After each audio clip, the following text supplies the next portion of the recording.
I've had a lot of meetings recently, and for one reason or another, they've circled around estate planning.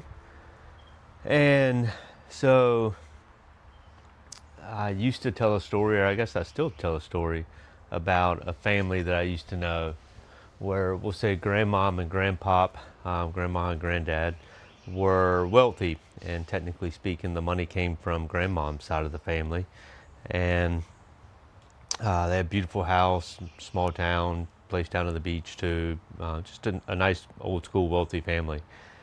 And grandma got sick, dementia, Alzheimer's, and for a long time. And granddad kind of got tired and ended up starting dating somebody else. Kids didn't like that and were mad at their dad, and um, ended up getting in a fight. And when the grandmother passed away, he ended up remarrying, and obviously kids didn't like that at all. He didn't really care. He was doing what he wanted to do, and ended up disinheriting their kids and his grandkids, and leaving the money to the new wife and her family. So despite the fact that the money came from his original previous first wife. And so I tell that story a lot in terms of protecting assets, right? Like you never know. And I mean, it's a great story because you don't know.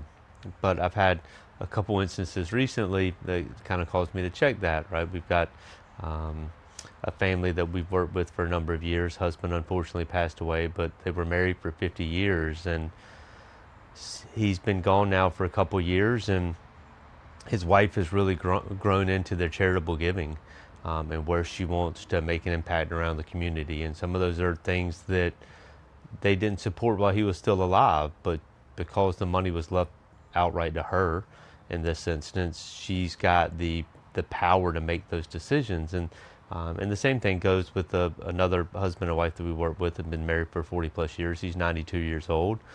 She passed away a couple years ago. No strings attached.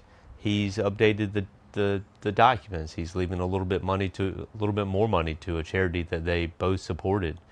And she'd probably, given the nature and intent of what he's doing, I'm sure she'd be 100% supportive. And so, you know, estate documents are funny because you can want to control.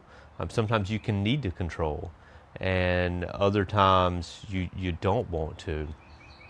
And there's no right answer, right? I started thinking about the fact that we're always seeking what's the right answer.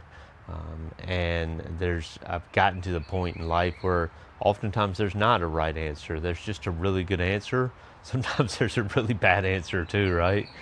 But so when you're thinking about estate planning and how to leave assets and how to tie them up, you know, realize that when you tie it up, you've made the decision.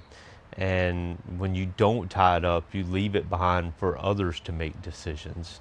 And there are right instances to do it, and there are wrong instances to do it. And we really won't know what the right answer was until everybody's long gone, which is a painful decision. But it is one that you have to grow and get comfortable with. And I was talking to another client last night, actually, and we were talking about their kids, and the kids are 45 and 40, and they asked, you know, how they should do things, how they know their kids will make responsible decisions, and how they can kind of ensure that in their estate documents. And I asked them how old their kids were, and they told me, and I said, look, you've been great parents for the last 40 and 45 years for these kids. You know they're going to make good decisions. So it's not about their decisions, it's about the folks around them. And I mean, again, it goes back, there is no right answer. We won't know the right answer until it's long past knowing the right answer. And at that point in time, they're all going to be gone.